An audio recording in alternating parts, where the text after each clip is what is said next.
MEd ఎవరు? సాయంత్రానికి ముఖ్యమంత్రి గారి నివాసంలో చర్చించేది ఎవరు?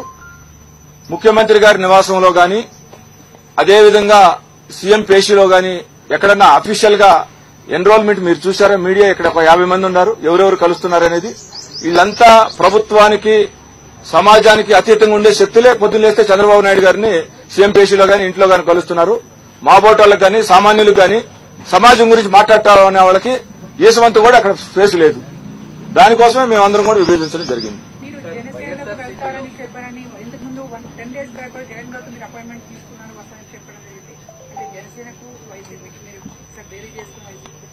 లేదమ్మా, నేను జనసేనకు వస్తాను నేను ఎవరితో చెప్పలేదు.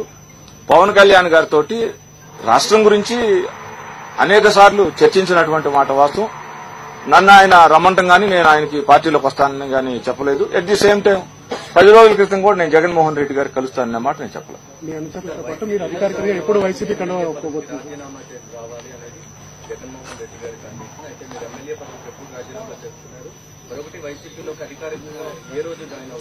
నేను ఇండిపెండెంట్ ఎమ్మెల్యే కదండి, తెలుగుదేశం ఎమ్మెల్యే కాదు కదా. నేను రాజీనామా చేసే క్వశ్చన్ ఏమిటి? నాది ఒక పార్టీ ఉంది అసెంబ్లీలో. Along with that I will join with Jaganmohan Reddy గారు వైఎస్ఆర్సీపీ పార్టీ. వెళ్ళి మాట్లాడి ఒక మంచి రోజు చూసి as early as possible I will join with Jaganmohan Reddy గారు.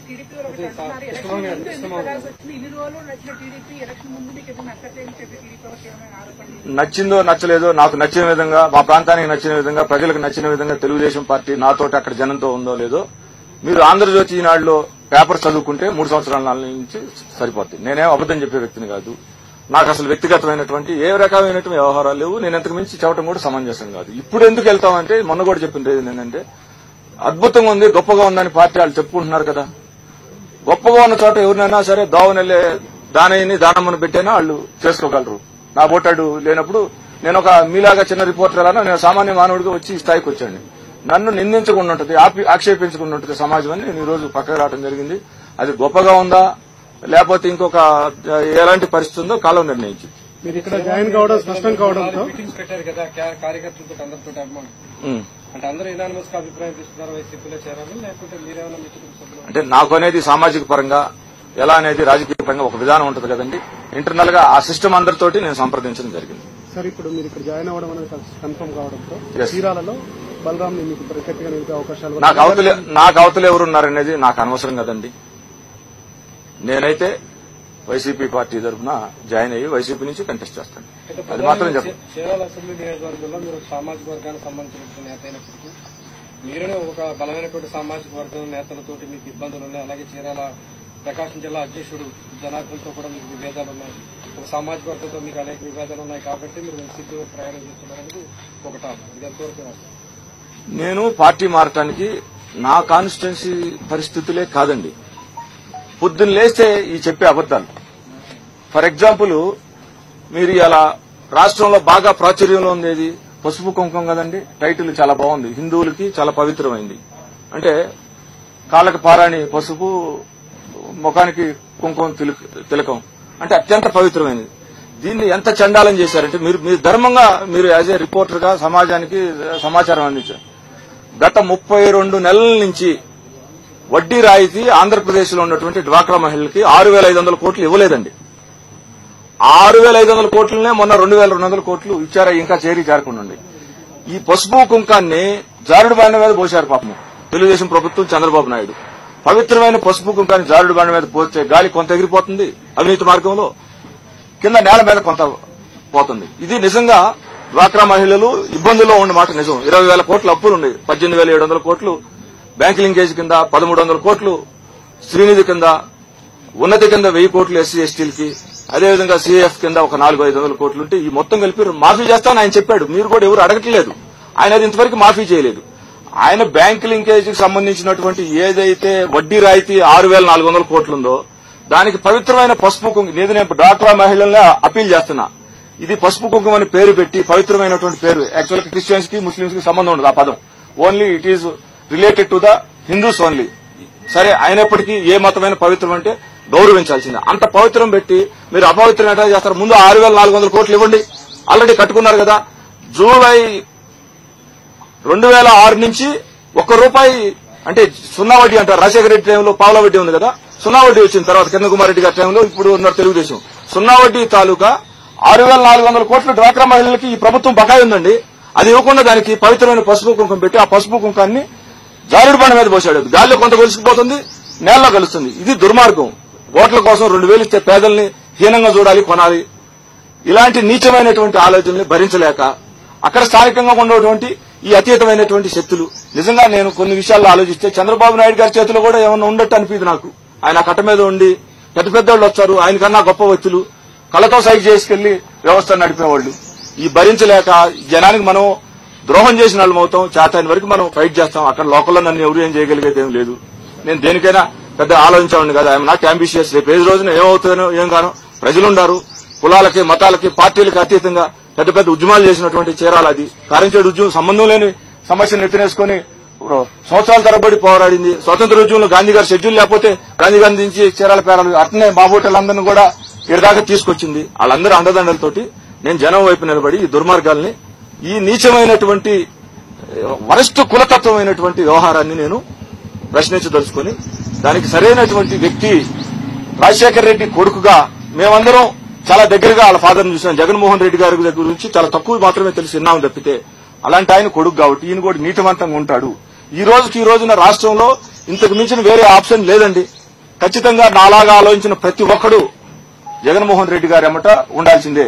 అందరూ ఏమంటారు జగన్ అలా ఉంటాడు ఇలా ఉంటాడు అన్న 100 విషయాల్లో 100కు మంది గెట్టినాడు కూడా ప్రాణమైన మాట తప్పుడనే మాట అంటాడు గెట్టినాడు కూడా. నేను దా ఒక్క దానికి ఇది జగన్మోహన్ రెడ్డి గారు బెటర్వే. నన్ను తెలుగుదేశం వాళ్ళు కన్విన్స్ చేసిన మాట ముఖ్యమంత్రి గారు సానుకూలం ఎన్ని వాస్తవాలు కానీ సమాజ పరంగా ఆలోచిస్తే మేము భరించే కాదు. దానికి రెమెడీ వచ్చి ఇక్కడే జగన్ గారు. అందుకని ఆయనతో పాటు జాయిన్ అవుతాను.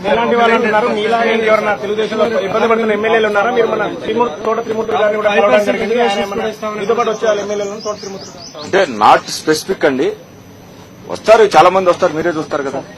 కాపులకు రిజర్వేషన్ ప్రభుత్వం ఒక క్లారిటీ చెప్తుంది. దానికి నేను ఎప్పుడు కాపు రిజర్వేషన్ల ప్రాసెస్ లో లేనండి. నాకు దాని గురించి కూడా పెద్ద అవగాహన లేదు. ఏ అంశమైనా రాజకీయం చేయకూడదు అనేది నా తాలూకు ఉద్దేశం. అంటే నేను చాలా చిన్నోడిని, మీ రిపోర్టర్ స్థాయి అండి. నేను రాజకీయ పరంగా ఎప్పుడు ఒక సామాజిక దృక్పథంతో వాస్తవ దృక్పథంతో పోయేవాడిని. ఎట్ ది సేమ్ టైం ఈ కాపు రిజర్వేషన్ దీంట్లో కూడా ఈయన మా సొంత అన్నయ్య. ముద్రగడ్డ గారి రైలు దహనం కేసులో అసలు లేకపోయినా ఈయన 5వ ముద్దాయి. ముద్రగడ్డ గారు ఫస్ట్ ముద్దాయి, 2వ ముద్దాయి సాయి సుధాకర్ నాయుడు, అక్కడ తాడిశెట్టి రాజా, ఇంకొకరు ఎవరో ఒక పేరు పెట్టారు ఆ తోటగల్ ఆయన. 5వ ముద్దాయి ఈయన. కానీ అసలు ఆ ప్రాసెస్ తో మాకు ఎలాంటి సంబంధం లేదు. అక్రమంగానే ఇట్లాంటి కేసులన్నీ కూడా పెట్టడం జరిగింది. సరే ఈ కేసులేమి మాకు లెక్క కాదు, చీరాలకే లెక్క కాదు. ఎట్ ది సేమ్ టైం 100 అంశాలు ఆ అసెంబ్లీ సాక్షిగా ఇవాళ ఒకటి రేపొకటి, ఇవాళ ఒకటి రేపొకటి. నిన్న చెప్పింది మర్చిపోండి, ఇవాళ చెప్పింది ఈ రోజు గుర్తుపెట్టుకోండి, మళ్ళా రేపు నేను ఏదైనా చెప్తే దాన్ని గుర్తుపెట్టుకోండి. ఇదే సిద్ధాంతం. పిచ్చి పడుతుంది. అంటే ఒకవేళ ఆయనకి 70 సంవత్సరాలు వచ్చింది, అల్జీమర్స్ వచ్చినాయి అనే ఒక అనుమానం కూడా ఉండేటటువంటి పరిస్థితి. అద్భుతంగా తీర్మానం చేసి పంపి ఒక 50 మంది చేత పొగిడిస్తారు. మనకి స్పెషల్ కేటగిరీ స్టేటస్ అవసరంలా, ప్యాకేజీ అని చెప్పి సన్మానాలు చేస్తారు. మళ్ళా మరుసటి నెలలో మోడీ గారు తోటి ఏమొస్తుందో తెలియదు. ఐబీ వాళ్ళు ముందుగానే గుర్తించి ఇతను చెడు మనస్తత్వంతో ఉన్నాడు, పక్కన పెట్టాలని గుర్తించగానే మళ్ళా మార్చేసి ఆయన వ్యక్తిగతమైనటువంటి ఆయన భయాలను తీసుకొచ్చి జనం మీద రుద్ది ఇంత దుర్మార్గం. మీరే మీ ఇష్టం వచ్చిన ఒక నెల రోజుల్లో ఆయన మాట్లాడిన భాష అవును కాదు అవును కాదు. మీరు చూసుకోండి. పిచ్చి పట్టింది అనుకుంటారా, అల్జీమర్స్ అనుకుంటారా? అంటే సాగిపోతుంది. మనం ఏమి చెప్పినా వింటారు. ఒక నీచమైనటువంటి వ్యక్తిత్వంతో రాష్ట్రాన్ని చంద్రబాబు నాయుడు గారికి అప్పచెప్పింది. క్రైసిస్ తర్వాత ఒక అనుభవపరుడు. ఒక నెల ముందు కూడా ప్రజలు జగన్మోహన్ రెడ్డి గారు వైపు ఉన్నారు. కేవలం అనుభవాన్ని దృష్టిలో పెట్టుకుని ఇస్తే హైదరాబాద్ నుంచి పారిపోయొచ్చాడు వితౌట్ ఎనీ రీజన్. అసలు మనం ఫైట్ చేసిందే 10 సంవత్సరాలు హైదరాబాద్ కోసం. అద్భుతమైన హైదరాబాద్, చండీగఢ్, హర్యానాకి పంజాబ్ కి క్యాపిటల్ గా 5 సంవత్సరాలకి ఇస్తే 45 సంవత్సరాల నుంచి కొనసాగుతూ ఉంది. ఎవరైనా 10 సంవత్సరాలు 20 సంవత్సరాలు that is right administrative decision, that is right business decision. ఇది హైదరాబాద్ మన ప్రాంతం వాళ్ళకి పేదోడికి అమెరికా లాంటిది. దీన్ని వదిలేసి నీ వ్యక్తిగతమైన చిన్న విషయాన్ని అంటే మన పాత రోజుల్లో కూడా పెరికి కులం అనేది ఒకటి ఉండేది. కులం అంటే లక్ష్యాన్ని కులం కింద మారింది. అది మనిషి రాజు అనేవాడు యుద్ధభూమిలో ఫైట్ చేస్తూ చచ్చిపోతే ఏమైందంటే ఆ స్పిరిట్ ఇంకొకటి క్యారీ చేస్తాడు. మన రాజ్యాన్ని రక్షించుకోవాలి, ఇదే స్ఫూర్తితోటి లొంగిపోయామనుకోండి, వదిలిపెట్టామనుకోండి, జనాన్ని అందరినీ, మహిళల్ని చెరబడతారు, పురుషులనైతే బానిసల కింద మారుస్తారు, సంపదను దోసుకుంటారు. ఇవాళ అలానే 10 సంవత్సరాలు రాజ్యాంగం ప్రకారం కలిగినటువంటి మన హైదరాబాద్ మన హక్కుంటే పారిపోయి 1 సంవత్సరం లోపు వెళ్ళిపోతే ఏందండి చెప్పారు రీజన్? మనం దీనికోసమే కదా, వాళ్ళ వెంకయ్యనాయుడు గారే కదా 5 కాదు 10 కావాలన్నారు, వచ్చింది. 10ని 20 చేసుకుంటారా? అది రైట్ పరిపాలన డెసిషన్. ఎందుకు వచ్చాం మనం? వాడ ఏముందో చూడండి అక్కడ. ఈనాడు ఆంధ్రప్రదేశ్ చూడొద్దులే, ఫిజికల్ గా చూడండి వచ్చి ఏముంది. ఇవాళ ఉద్యోగస్తుల గురించి కూడా మాట్లాడతాడు. ఉద్యోగస్తులే సాక్ష్యం. ఉద్యోగస్తుల సంఘాల నాయకులు వాళ్ళకి దేవుడితో సమానం, వాళ్ళకి దండం పెట్టాలి. సంఘం నాయకులు కాదు, సామాన్య ఉద్యోగులు. ఎవరు నన్ను ఎన్జీఓ వాళ్ళని అడగండి, రెవెన్యూ వాళ్ళని అడగండి, మిగిలిన పోలీస్ డిపార్ట్మెంట్ అడగండి. తాగడానికి మంచినీళ్ళు ఉన్నాయా? కూర్చోడానికి 4 చెట్లు ఉన్నాయా? పేపర్ మీద వద్దు, మళ్ళా చెప్తున్నా, కొన్ని టీవీలో వద్దు, ఫిజికల్ గా చూడండి. ఇది దుర్మార్గం. ఏదో మనకు ప్రజలు ఒకసారి అవకాశం ఇచ్చారని చెప్పి ఇష్టం వచ్చినట్టు మేనేజ్ చేయొచ్చు, మీడియాను మేనేజ్ చేయొచ్చు. చాలా నీచమైనటువంటి చంద్రబాబు నాయుడు గారు వాస్తవంగా చాలా చిన్న స్థాయి నుంచి వచ్చాడు. ఆయనకి ఆయన వర్గం, ఆయన వ్యవస్థే ఆయనకు ముఖ్యమైనట్టుగా ఒక పరమైనటువంటి ఒక వాదంలోకి, కులవాదంలోకి వెళ్ళిపోయాడు. దాని నుంచి బయటకు ఆయన తేపోతే మనకు స్వతంత్రం వచ్చి కూడా వేస్ట్. ఆయన్ని చంద్రబాబు నాయుడు గారు ఆ తత్వం కలిగినటువంటి దీని నుంచి రాష్ట్రాన్ని మేము రక్షించుకోలేకపోతే మేము రాజకీయాల్లో ఉండి బతికుండి కూడా వేస్ట్. మీ గురువు గారు రోసయ్య గారు మీ గురువు గారుగా భావిస్తూ ఉంటారు కదా, రోసయ్య గారు అనుమతి తీసుకున్నారా, ఆశీస్సులు తీసుకున్నారా వైఎస్ఆర్ కాంగ్రెస్ పార్టీ మీద? నేను కలిశానండి. ఏమన్నా నువ్వు చాలా ప్రజెంట్ మోడర్న్ పాలిటిక్స్ గురించి చాలా బాగా ఆలోచిస్తావు. నీ మనసుకు నచ్చి ఉన్న పరిస్థితులను బట్టి నేను ఏ నిర్ణయం అయితే తీసుకుంటా అదే కరెక్ట్ నిర్ణయం తీసుకోని చెప్పి ఆయన నాకు చెప్పడం జరిగింది. నేను 5 days క్రితం ఆయన ఇంట్లోనే కలిశాను. సార్, జాయినింగ్ కి ఏమైనా ప్రత్యేకంగా సభ పెడతారా, లేదంటే సమరశంకరరావు సభల్లో ఏమైనా జాయిన్ అవుతారా? మీరు ప్రత్యేకంగా ఏమైనా సభ పెట్టి జాయిన్ అయ్యే ఆలోచన ఉందా? అదేముందండి, చిన్న విషయం కదా, కలిశాము, నైతికంగా చేరినట్టే. మంచి రోజు చూసుకొని వాళ్ళు ఏదో ఒక పద్ధతి చెప్తారు, మాకేదో లోకల్లో పరిస్థితి ఉంటుంది, కోఆర్డినేట్ చేసుకుని చేరుతాం. మా వాళ్ళందరితోటి ముఖ్యులతో మాట్లాడి నథింగ్ డూయింగ్. లోకల్లో నాకు ఎవరైనా ప్రత్యర్థి ఉండాలనేది క్రియేట్ చేయటం, అది కూడా కుట్రే. ఒక వర్గం, నేను ఇండిపెండెంట్ గెలిచానండి. మీరు ఆలోచించండి, మీరు కష్టపడి ఒక ఛానల్ రాధాకృష్ణ గారు లాగా స్టింగర్ నుంచి అధినేతగా ఎదిగారంటే ఆయన క్యారెక్టర్ కదా, అది ఆయన గొప్ప లక్షణం కదా. కాదు, తక్కువ చేయటం. నాకెవడో ప్రత్యర్థి లేడండి. ఐ హావ్ లో సెక్యూరిటీ కవరేజ్ అండి. నాకు అత్యంత చిన్న భద్రతా వలయంలో నేను ఉండేది.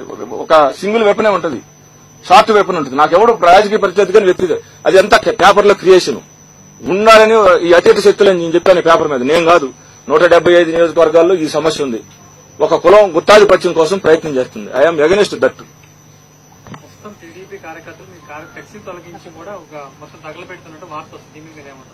ఏది అట్లాంటి చిన్న చిన్న విషయాలు నేను పెద్దగా పట్టించుకోను.